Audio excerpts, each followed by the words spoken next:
Hello అండి, నమస్తే. Welcome to our channel. నేను మీ ఝాన్సీని. ఈరోజు కొన్ని రకాల టిప్స్తో మళ్ళీ మీ ముందుకు వచ్చేసాను. మీరు కానీ నా ఛానల్ని ఫస్ట్ టైం చూస్తూ ఉంటే ప్లీజ్ సబ్స్క్రైబ్ చేసుకోండి. పక్కనే ఉన్న బెల్ ఐకాన్ అయితే క్లిక్ చేయండి. నచ్చితే లైక్ చేయడం అయితే మర్చిపోతూ. ఫస్ట్ టిప్ అండి, జనరల్గా మనకి mixie jar. So mixie jar ఏంటబ్బా ఉంది అనుకున్నారా? ఏం లేదండి, జనరల్గా మిక్సీ జార్ అని స్మెల్ వస్తూ ఉంటుంది. అల్లం వెల్లుల్లి పేస్ట్ కానీ మసాలాలు కానీ మనం వాష్ చేసుకుంటే కానీ, నెక్స్ట్ మనం స్వీట్ కానీ ఏమైనా చేయాలనుకుంటే మనం వాష్ చేస్తే కానీ చేయలేము.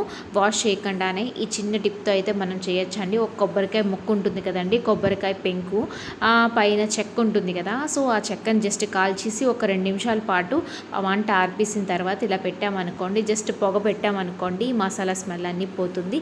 ఫ్రెష్గా అయితే ఉంటుందండి. ఎటువంటి మసాలా స్మెల్ రాదు, అల్లం వెల్లుల్లి పేస్ట్ రాదు. కడుక్కోకుండానే మనమైతే ఈ విధంగా మనమైతే యూస్ చేయొచ్చు. వెంటనే పంచదార కూడా గ్రైండ్ చేసుకున్న ఎటువంటి స్మెల్ అయితే రాదండి. నెక్స్ట్ టిప్ అండి, ఇప్పుడు టమాటాల రేట్లు చాలా ఉన్నాయి కదా, సో టమాటాని అయితే స్టోర్ చేసుకోవాలి.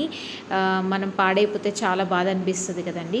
మామూలుగా కూడా బాధ అనిపిస్తుంది, కానీ ఇప్పుడు టమాటాల రేట్లు ఉన్నప్పుడు ఒక టమాటా కూడా వేస్ట్ అయిన చాలా ఎక్కువ కాస్ట్ ఉన్నాయి కాబట్టి బాధ అనిపిస్తుంది. టమాటాలు పాడవకుండా ఎక్కువ రోజులు అయితే ఫ్రెష్గా ఉండాలి అంటే కొంచెం పసుపు వేసుకోవాలండి. కొంచెం పసుపు వేసుకొని దాంట్లో మనం వాడే నూనె ఏదైతే వంట నూనె ఉందో ఆ నూనె అయితే ఇలా మిక్స్ చేసుకొని ఎక్కడ ఏ ప్లేస్లో అయితే చూపిస్తున్నానో ఆ ప్లేస్లో మనం అప్లై చేసుకున్నాం అనుకోండి, టమాటాలు పాడవకుండా ఎక్కువ రోజులు అయితే స్టోర్ ఉంటాయండి. మీకు ఈ టిప్ నచ్చిందా? అయితే నచ్చితే లైక్ చేయండి. మీ ఫ్రెండ్స్ అండ్ మీ ఫ్యామిలీ మెంబర్స్కి ఈ టిప్ని అయితే షేర్ చేయండి, వాళ్ళకి మంచిగా యూజ్ అవుతుంది. నెక్స్ట్ టిప్, ఒక్కొక్కసారి ఏంటంటే ఇడ్లీ పప్పు అయితే నానేయడం మర్చిపోతాము.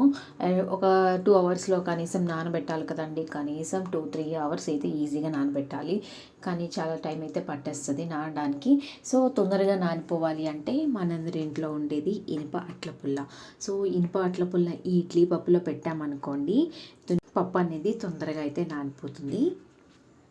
నెక్స్ట్ టిప్ అండి, మనం అల్లం వెల్లుల్లి పేస్ట్ చేసుకున్నప్పుడు వెల్లుల్లిపాయలు ఒలుచుకుంటాము. వెల్లుల్లిపాయలు ఒలుచుకోవడానికి చాలా కష్టపడతాము, ఎక్కువ టైం అయితే పట్టేస్తుంది.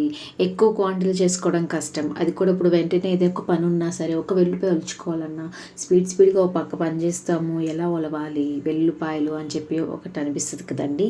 ఈ టిప్ అయితే యూజ్ చేయండి, చాలా ఈజీగా అయితే వెల్లుల్లిపాయలు ఒలిచేయచ్చు.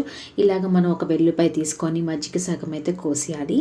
మజ్జిగ కట్ చేసుకొని ఇలా రెమ్మలని తీసేయాలండి. రెమ్మలన్నీ తీర్చిన తర్వాత మన ఇంట్లో అందరి ఇంట్లో ఫ్లోర్ అనేది ఉంటుంది కదండి. పిండి ఏ పిండి అయినా పర్లేదు, గోధుమ పిండి, వరి పిండి, మైదా పిండి ఏదైనా పర్లేదు. నేనైతే గోధుమ పిండి తీసుకున్నాను. గోధుమ పిండి ఈ వెల్లుల్లిపాయలు మంచిగా 2 కలిపి రబ్ చేసేసి ఒక 1 నుంచి 2 నిమిషాల పాటు అలా వదిలేసేయండి. వదిలేసిన తర్వాత ఒలవండి. చాలా ఈజీగా అయితే వెల్లుల్లిపాయలు అనేవి వచ్చేస్తున్నాయండి.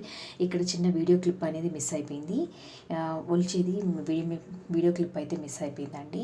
చాలా ఈజీ అంటేగా చాలా ఈజీగా తొందరగా అయితే వచ్చేస్తుంది. మీకు కానీ టిప్ నచ్చిందా? లైక్ చేయండి. నెక్స్ట్, మనం రోటి పచ్చళ్ళు చేసుకున్నప్పుడు కానీ, అల్లం వెల్లుల్లి పేస్ట్ చేసుకున్నప్పుడు కానీ, వెంటనే ఏదైనా రెసిపీ చేసుకోవాలన్నా అంటే అంతెందుకండి, ఏదైనా యాలకుల పొడి, ఏమైనా యాలకులు దంచుకుంటాం కదా.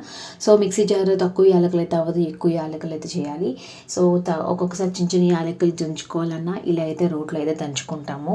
లేదంటే ఏదైనా రెసిపీ చేసిన ఆ స్మెల్ అనేది వస్తుంది కదండి. సో ఎటువంటి స్మెల్ అయితే రాకుండా మంచి స్మెల్ ఫ్రెష్గా ఉండాలి అంటే ఈ రోల్ అనేది ఫ్రెష్గా ఉండాలి అంటే, స్మెల్ ఏం రాకుండా ఉండాలంటే జస్ట్ అండి మనం పొయ్యి మీద ఒక స్టవ్ మీద ఒక నిమిషం పాటు ఇలా పెట్టి ఉంచామనుకోండి. నిమిషం కూడా అవసరం లేదు, నిమిషం కన్నా తక్కువ టైం చూసుకొని మీరు పెట్టేసేయండి. పెట్టేస్తే ఎటువంటి స్మెల్ అయితే రాదు, ఎందుకంటే ఆ రోల్ అన్నీ మనం పట్టుకొని ఉంచలేము కదా. సో హీట్ కూడా వచ్చేస్తుంది, ఎక్కువ హీట్ కూడా ఎక్కర్లేదు. ఈ స్మెల్ అనేది పోతుందండి వెంటనే ఇమీడియట్గా, ఎందుకంటే దంచేదాన్ని కూడా మనకి స్మెల్ వస్తుంది కదా. సో స్మెల్ రాకుండా ఉండాలి అంటే ఇలాగైతే మీరు చేశారనుకోండి, స్మెల్ రాకుండా ఉంటుంది. మీకు కానీ టిప్ నచ్చిందా? లైక్ చేయండి. అంతేకాకుండా మీ ఫ్రెండ్స్ అండ్ మీ ఫ్యామిలీ మెంబర్స్కి నా ఛానల్ అయితే షేర్ చేయండి. Thanks for watching my video. ఇంకొక ఇంట్రెస్టింగ్ వీడియోలో మళ్ళీ కలుద్దాం.